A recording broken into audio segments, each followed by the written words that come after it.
wabarakatuh. Salam kebajikan, Om Swastiastu, Namo Buddhaya, salam sejahtera untuk kita semua. Salam awas.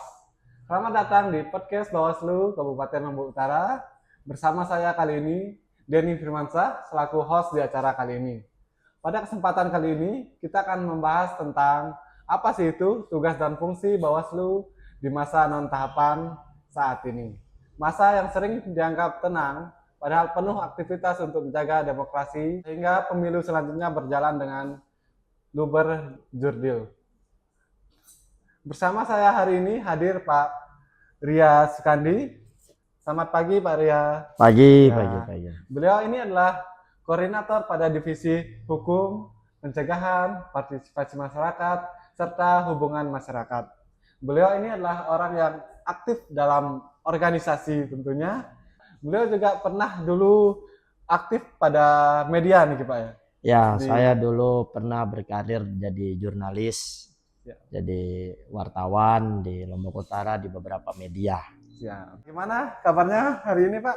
Alhamdulillah baik sekali. Terima kasih Pak. Sebelum kita masuk lebih dalam kepada tahap apa sih tugas dan fungsi Bawaslu Kabupaten Lombok Utara, pertama-tama saya ingin menanyakan ini Pak. Bagaimana sih kondisi demokrasi khususnya yang ada di Kabupaten Lombok Utara ini Pak pasca pemilu dan pilkada? Ya, baik. Alhamdulillah Mas Firman, kami di Bawaslu Lombok Utara melihat dinamika pasca elektoral wisdom di KLU ya, pasca pemilu kada 2025, berdasarkan indeks kerawanan pemilu kita memang alhamdulillah semua kita bisa atasi dan dalam kondisi yang baik-baik saja. Hanya saja memang perlu oleh kita semua, tidak hanya Bawaslu sebagai penyelenggara, tapi semua komponen masyarakat kita harapkan turut aktif.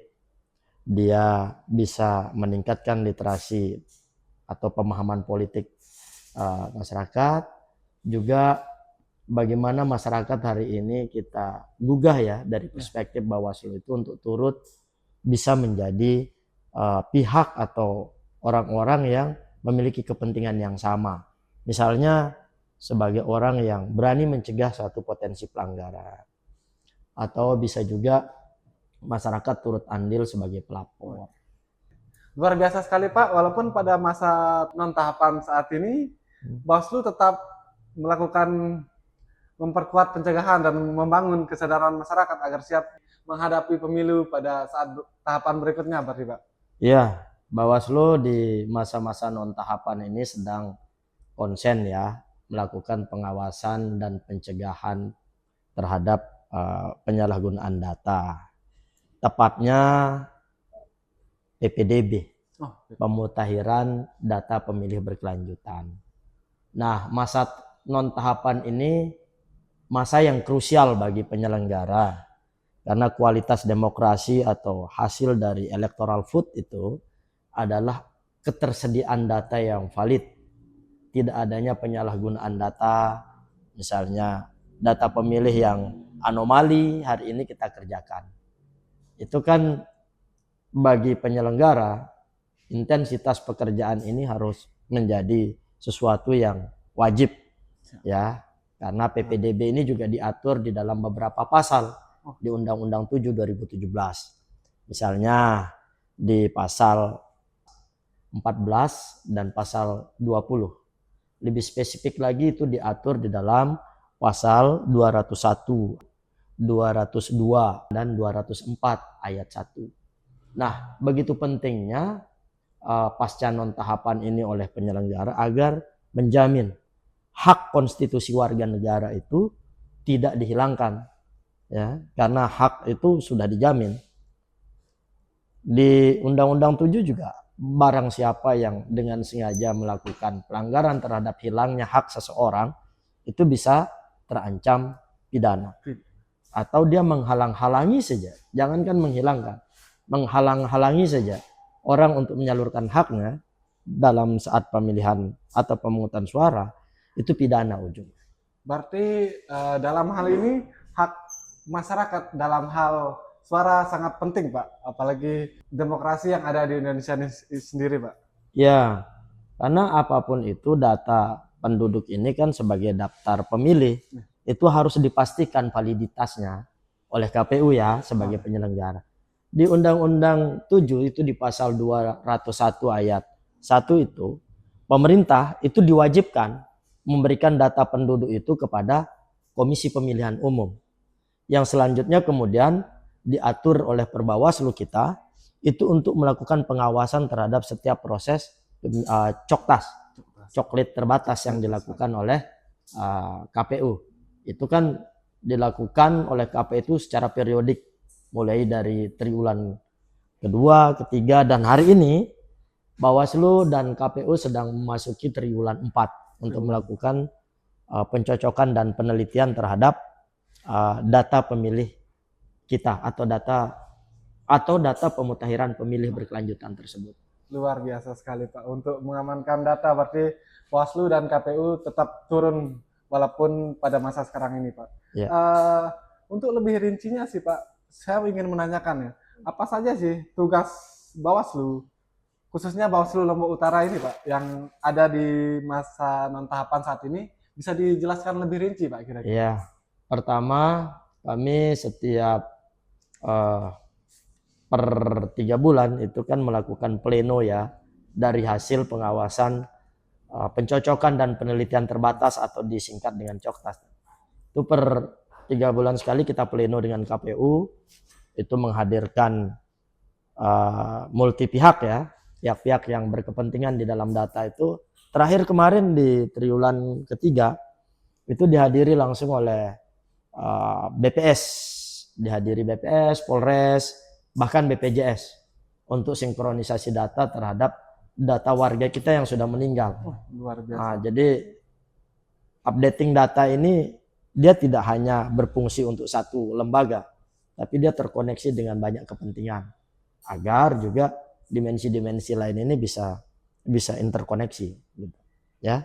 Terlebih untuk data pemilih. Berikutnya kami juga sedang melakukan program untuk meningkatkan atau menggugah pemilih pemula khususnya yang genap 17 tahun itu dengan program Bawaslu Goes to School. Sudah hampir rampung, tinggal 3 sekolah SMA di Lombok Utara akan kami kunjungi.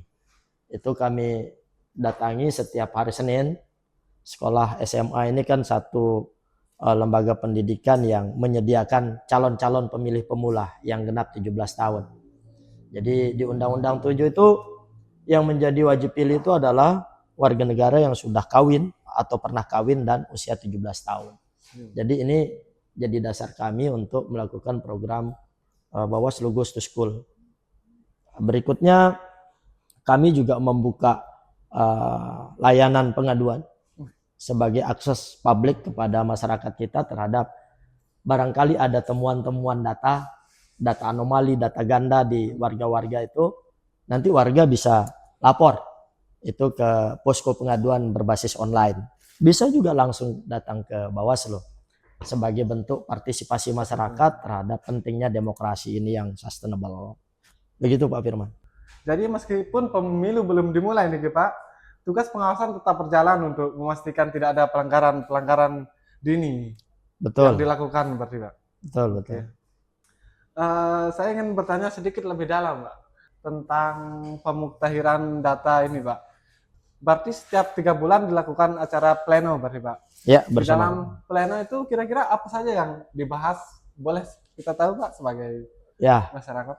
Di dalam pleno itu kita memastikan bahwa tipologi pemilih, daftar pemilih, misalnya anak pemilih pemula yang genap 17 tahun itu dipastikan sudah tercover tidak. Terus kedua, data tentang pemilih yang pindah, yang meninggal, itu tipologi data pemilih yang memang harus dibahas secara rigid ya, mendalam oleh kita agar jaminan kevaliditasan data itu dapat dipertanggungjawabkan, kira-kira begitu. Kemarin yang agak sedikit panjang pembahasan kami terhadap data apa yang dibahas di dalam pleno itu adanya migrasi penduduk. Migrasi pemilih. Migrasi pemilih itu di Lombok Utara yang migrasi ke dalam, yang masuk ke Lombok Utara dan yang keluar itu masih ada sekitar kurang lebih puluhan data ya. Puluhan data berdasarkan pantauan SIAK Dukcapil, Sistem Informasi Administrasi Kependudukan itu ada beberapa warga pemilih kita yang hari ini sedang ada di luar daerah. Nah, KPU kan harus memastikan apakah penduduk Lombok Utara yang masuk di dalam daftar pemilih itu dia nanti mau memilihnya di mana, kan gitu. Jadi ini harus terkoneksi karena data ini bergerak setiap menit. Jadi jangan bilang bahwa selesai pemilihan data ini tidak bergerak. Dia bergerak. Ada orang meninggal, ada orang menikah karena tadi syarat sudah kawin, ya pernah kawin bahkan. Pernah kawin syaratnya. Pernah kawin dan usia 17 tahun. Karena data ini bergerak, fluktuativitasnya sangat tinggi, maka Bawaslu juga tidak tidur. Ya, setiap waktu itu on time. Manakala ada warga yang melaporkan, termasuk memantau pergerakan atau migrasi data pemilih dari dalam atau dari luar yang masuk atau yang keluar. Itu yang kadang-kadang panjang pembahasan kita di pleno bersama KPU, dan Dukcapil harus mampu mendeteksi itu lewat sistem informasi administrasi kependudukan mereka atau disebut SIAK ya. Karena memang ada banyak data-data penduduk kita yang hari ini migrasi, ada yang keluar, ada yang pergi sebagai pekerja migran Indonesia, ada yang menikah atau sekolah keluar daerah, apakah mereka tetap di sana dan lain-lain. Itu dipastikan oleh KPU, hak konstitusi mereka itu tidak hilang. Kalau mereka mau milih di mana itu kan soal selera mereka ya, soal hak mereka, karena itu memang diatur ketika pelaksanaan pemungutan suara itu ada aturannya.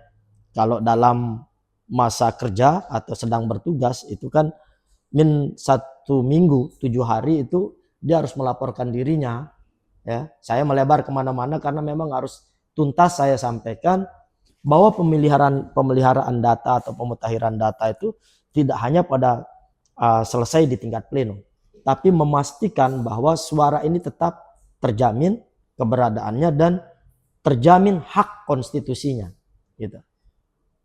Yang misalnya pergi sekolah keluar daerah, soal mereka milih di mana itu undang-undang sudah memfasilitasi ya, sudah memberikan ruang. Kalau dia dalam masa tugas, masa belajar, mereka sebagai pemilih DPTB, daftar pemilih tambahan ya, dengan catatan dia sebagai pemilih dalam kondisi bertugas atau bersekolah. Itu 7 hari minha dia harus lapor. Nah, lalu bagaimana yang domisili pindah dan menetap? Itu 1 bulan dia harus mendaftar dulu. Berarti ada waktu untuk setiap ya, ada 2. Ada 2 tahap terhadap daftar pemilih tambahan itu. Nah, potensi-potensi itu kerap muncul di pembahasan pleno kita terhadap rekapitulasi hasil hitung ya, hasil perolehan suara. Ini kok bisa tiba-tiba muncul DPTB dari mana? Maka untuk mendeteksi itu, daftar migrasi pemilih yang masuk itu setidak-tidaknya harus dipastikan oleh KPU, termasuk oleh Dukcapil. Apakah orang yang masuk ini sudah mengambil haknya untuk menjadi warga daerah A, daerah B, desa A, desa B, atau dusun A, dusun B. Karena kalau nggak begitu, tetap dia akan muncul di daftar pemilih, tetapi dia ini warga mana? Nah, ini harus dipastikan. Kealotannya di situ. Tapi alhamdulillah kita sudah bisa petakan ya untuk di KPU Lombok Utara dan Bawaslu Lombok Utara bersama Dukcapil. Itu Pak Firman. Luar biasa sekali Pak. Berarti Bawaslu ini tetap berkolaborasi dengan para stakeholder seperti KPU, Dukcapil, walaupun di masa non tahapan ini Pak ya, untuk menjaga pergerakan data penduduk yang sangat riskan untuk pemilu selanjutnya berarti ini Pak. Iya, sangat intens kami membangun hubungan ya. Hubungan kami ini kan tidak hanya pada saat pelaksanaan tahapan. Saat non tahapan ini mitra-mitra itu, stakeholder itu terus kami hubungi, termasuk bagaimana turunan program Bawaslu Goes to School itu kan kami membangun lintas kemitraan dengan UPTD, pendidikan provinsi, karena kan kalau SMA sekolah menengah atas itu di bawah naungan Dikbud-Pora provinsi. Itu kita soan ke sana, minta izin, Pak, kami boleh ngisi di sekolah-sekolah nggak? Oh boleh Pak. Apa tujuannya? Tujuannya tadi untuk memetakan pemilih pemula potensial. Berarti sangat penting untuk menjaga tentunya tentang pemilih pemula ini berarti Pak ya. Sangat penting. Sangat penting karena berdasarkan survei itu hak pilih itu sekarang ada di tangan pemilih pemula. Dominasinya lebih besar daripada pemilih yang kategori lain-lain seperti yang lansia, yang tua itu lebih besar dipegang sama pemilih pemula, dominasi hak suaranya. Luar biasa sekali Pak. Sebagai penutup ini Pak, apa yang bisa apa pesan Bawaslu untuk masyarakat Lombok Utara Pak, khususnya biar bisa tetap menjaga kondisi demokrasi, partisipasi masyarakat ini Pak, bisa disampaikan apa pesannya Pak? Ya, dari perspektif Bawaslu, bahwa penyelenggaraan ini tidak bisa dilaksanakan sendiri. Harus kita bersama-sama, ya. Harus kita bangun kerjasama itu dengan semua pihak, termasuk warga masyarakat untuk ikut berpartisipasi. Ini pesan kami nih, ikut turut berpartisipasi melakukan pengawasan atau pencegahan terhadap potensi pelanggaran yang bisa muncul. Berani sebagai orang yang mencegah dan berani sebagai pihak yang melaporkan agar keadilan pemilu ini bisa dijamin, ya. Keadilan pemilu ini bisa dijamin sesuai dengan tagline Bawaslu. Ya, itu aja pesan saya. Terima kasih kepada Bapak narasumber Pak Ria Sukandi atas penjelasan dan inspirasinya Pak. Semoga masyarakat Lombok Utara semakin memahami pentingnya peran Bawaslu Pak ya. Bahkan di masa non tahapan seperti saat ini. Untuk yang terakhir, saya ingin menyampaikan pesan seperti pesan yang disampaikan oleh Bu Loli Suhenti selaku anggota Bawaslu Republik Indonesia, yaitu masa non tahapan adalah masa menanam, masa menyiram, masa menyemai, dan pada saat tahapan dimulai, semua menu sudah tersedia. Terima kasih. Terima kasih. Jangan lupa ikuti terus kegiatan Bawaslu melalui media sosial kami di Instagram, Facebook, dan YouTube Bawaslu Lombok Utara. Saya Denny Firmansyah, pamit undur diri. Sampai jumpa di episode berikutnya. Terima kasih.